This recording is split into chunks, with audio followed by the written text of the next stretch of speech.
अगर हम पीरियड्स में भी हैं तो भी हम तुलसी की माला धारण कर सकते हैं। तो उसके बाद ऐसा क्यों कंसीडर होता है जब एक विमेन मेंस्ट्रुएशन टाइम पे होती है तो उसे क्यों फिर अनप्योर कंसीडर करते हैं, जबकि जो हमारी माता रानी है वो खुद भी तो एक फीमेल है, और जब वो अपने आसन पे होती है और जब वो सबको इक्वालिटी से ट्रीट करती हैं तो लोग क्यों फिर उस समय इनइक्वालिटी से ट्रीट करते हैं इस कंटेक्स्ट में? देखिए, जो अशुद्धि के दिन जिनको कहते हैं, जिन्हें पीरियड टाइम भी कहते हैं, उन दिनों में ये जो परंपरा बनी थी ना, वो बहुत पहले क्यों बनी थी।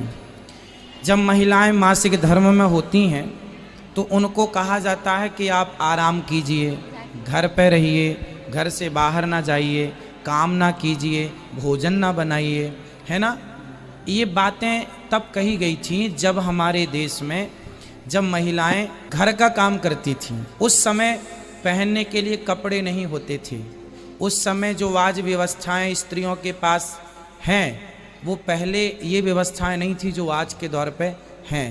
पहले के ज़माने में महिलाएं कांच लगाती थीं, धोती पहनती थी ना, कांच लगाती थीं। तो जो कांच लगाकर धोती पहनते थे ना, तो उनमें इतनी ज़्यादा व्यवस्थाएं नहीं थी कि जब वो चाय बाहर निकलेंगी, कल को उनका वो कपड़ा, गंदा कपड़ा किसी के बीच में गिर गया, कोई देखे, समाज में अच्छा नहीं लगता। इसलिए बुजुर्ग लोग कहते हैं आप लोग घर के अंदर रहिए, घर के भीतर रहिए, है ना। पर वो कहते कहते बाद में क्या हुआ, अब तो देश बदल गया, अब तो समय बदल गया, अब ज़रूरत नहीं है। अब तो आप उस समय पे आप क्रिकेट भी खेल सकते हैं, उस समय आप प्लेन भी उड़ा सकते हैं, क्योंकि अब सुविधाएं अत्यधिक हो गई हैं।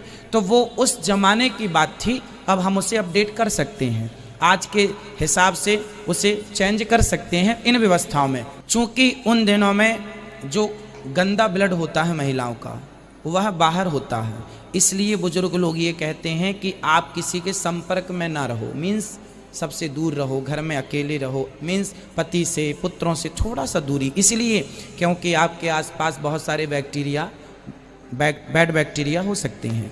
तो आपके स्पर्श करने से वह सामने वाले में चले जाएं, कुछ बीमारी हो जाए, जैसे कोरोना के लिए आजकल हम लोग दूर रहते हैं, 2 गज की दूरी जरूरी, उस प्रकार बुजुर्गों ने वह नियम बनाए थे कि हो सकता है इसमें किसी को नुकसान ना हो, इसलिए उन्होंने कहा आप अलग रहिए 4 दिन के लिए, और पति को, पुत्र को ज़्यादा टच ना करिए, भोजन ना बनाइए। पर आज के हिसाब से प्रॉपर व्यवस्थाएं हैं, प्रॉपर साफ़ सफाई का महिलाएं ध्यान रख लेती हैं। उस ज़माने में खुले में शौच करने जाते थे, तो अब बार बार पीरियड के टाइम पर सोचो कि महिलाओं को जब रक्त आता है तो उस ज़माने में वो कहाँ जाती रही होंगी, क्योंकि वॉशरूम तो ऐसे घर के अंदर सेपरेट थे नहीं, बाहर कहाँ जाके वो करेंगी। इसलिए उस ज़माने में लोग कहते थे अलग व्यवस्था, उनको अलग रखा जाता था ताकि अलग परिवेश में वो अपना सिक्योर रह सकें, अपना सारा काम कर सकें। वो उस ज़माने की बेटा मजबूरी थी, बट आज मजबूरी तो नहीं। क्या आज इस टाइम पे विमेन को इम्प्योर कंसिडर करना करेक्ट चीज़ है? जरूरी नहीं है, फिर भी भगवान को स्पर्श इसलिए नहीं करने को कहा जाता क्योंकि अशुद्धि है। आप उस समय दूर से प्रणाम कर लें, कथाएं सुन लें, भगवान को टच नहीं करते, दूर से प्रणाम कर लें, मानसिक पूजा कर लें, क्योंकि वो अशुद्धि का टाइम है और बैक्टीरिया है, इसलिए आज भी कुछ लोग दूरी बना के रखते हैं। इसका एक प्रत्यक्ष मैं एग्जाम्पल आपको दूँ।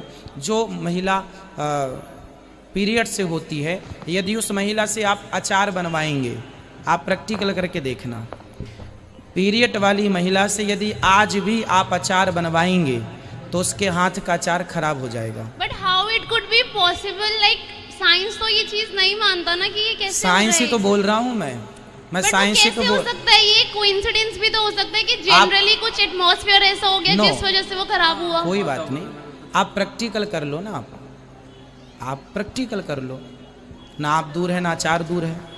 भाई साहब का बहुत अच्छा सवाल है। भाई साहब सूरत से है और पूछ रहे हैं कि इस्लाम पाक और नापाक में बहुत मानता है, और जब ख़वातीन हैज़ में होती है ड्यूरिंग द मेंस्ट्रुअल साइकिल, उस वक्त उन्हें इजाज़त नहीं कि वो नमाज़ पढ़े, और ये कहना चाहते हैं कि क्योंकि उस वक्त औरत नापाक है, और इसी नापाक के ज़रिए जब बच्चा पैदा होता है तो उस वक्त भी नमाज नहीं पढ़ने का हुक्म है। और इसका मतलब ये, क्या हर इंसान नापाक पैदा हुआ? ये फलसफा इंसान नापाक पैदा हुआ, ये ईसाई का फलसफा है, मुसलमान का नहीं। ये जो आपने एग्जाम्पल दिया, मिसाल दी, उससे गलतफहमी हो सकती है, लेकिन मैं आपकी गलतफहमी को दूर करूंगा इंशाअल्लाह। क्योंकि मेडिकल डॉक्टर हूं, मैं जानता हूं कि औरत जब हैज के वक्त होती है, during the menstrual cycles, there are various psychological changes, जो दिमाग की जो चेंजेस होते हैं psychological, many physiological changes take place. तो इस चेंजेस के वजह से अल्लाह सुब्हानहू व तआला ने औरतों को छूट दी है कि ऐसी हालत में आप नमाज पढ़ने की आपको जरूरत नहीं। छूट है, छूट मतलब कंसेशन। तो जब किसी आदमी को या औरत को कंसेशन दी जाती, उसका मतलब नहीं कि ये उसे जलील कर रहा है, समझ रहे अपना। तो छूट दी जाती कि आप इस वक्त जब हैज की हालत में आपको नमाज पढ़ने की जरूरत नहीं है, समझ रहे अपना।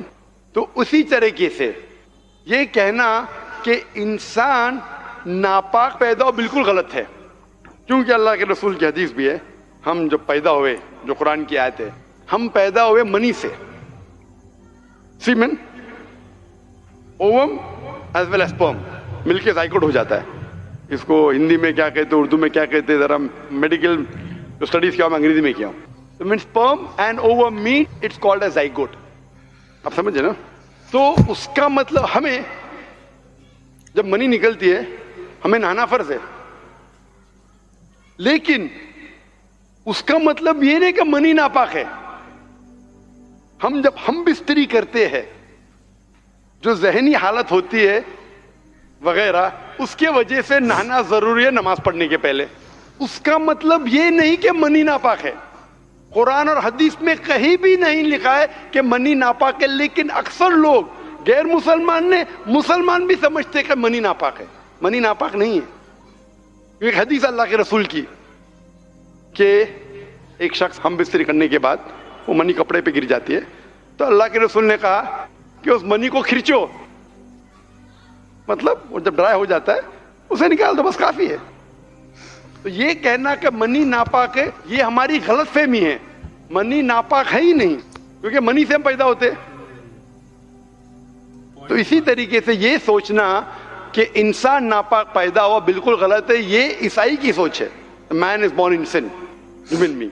तो अल्हम्दुलिल्लाह जो कुरान की आयत है, मिन मन युमना, एक स्पर्म से पैदा हुए, और कई जगह लगा कि हम मिक्स्ड फ्लूइड से, सूरह इंसान सूरह नंबर 76 वर्स नंबर 2 में, कि हमने इंसान को बनाया है अमशाज से, मतलब मिक्स्ड फ्लूइड से। तो इसका मतलब जो औरत में ओवम होता है, जो मर्द में मनी स्पर्म होता है, उससे इंसान पैदा हुआ, और कहीं भी नहीं लिखा है कि नापाक है। बहन ने सवाल पूछा है सूरह बकरा की सूरह नंबर 2 आयत नंबर 223, जिसमें बहन ने पूछा कि a women are your tilth, treat them like your tilth। ये जो कुरान मजीद में कहा गया है कि औरतें आपकी खेती है, तो वैसा उनका सही तरीके से उनसे बर्ताव करो। ये आयत के बारे में आप देखेंगे 222 पढ़ेंगे, इसका पहले आयत पढ़ना इंपॉर्टेंट है। When they ask the concerning menstrual cycles, जब वो पूछते हैज के बारे में, हैज के बारे में, तो अल्लाह ताला फरमाते कि हैज के हालत में आप उनके पास मत जाओ। During menstrual cycle do not approach them. क्यों? क्योंकि हैज के हालत में जब खून बहता है, आज की मेडिकल साइंस कहती है कि चांसेस है जब आप उनके पास जाएंगे इस हालत में तो औरतों को तकलीफ होगी। उसके अलावा बीमारी फैलने के हाई चांसेस है खून के जरिए, इसीलिए उनके पास मत जाइए, वरना औरतें आपकी खेती है, आप जब चाहे जा सकते हैं, मतलब वो आपकी है, आपके लिए। और कुरान में आप पढ़ेंगे उसके पहले सूरह बकरा में सूरह नंबर 2 आयत नंबर 187 में कहा गया है, हुन्ना लिबासुल लकुम व अंतुम लिबासुल लहुन्ना। आप उनके लिबास है, वो आपकी लिबास है, मतलब आपकी बीवियां आपके लिबास है और आप अपनी बीवियों के लिबास है। लिबास का मतलब गारमेंट्स। मेन मकसद है लिबास का कवर करना, प्रोटेक्ट करना, छुपाना, ब्यूटिफाई करना, ये काम है मियाँ बीवी का। तो ये आयत में जो कहा गया है menstrual cycle, don't approach them and they are your tilth, treat them as you can. और इसके और कई मानी हैं जो मेडिकली वी कैन प्रूव।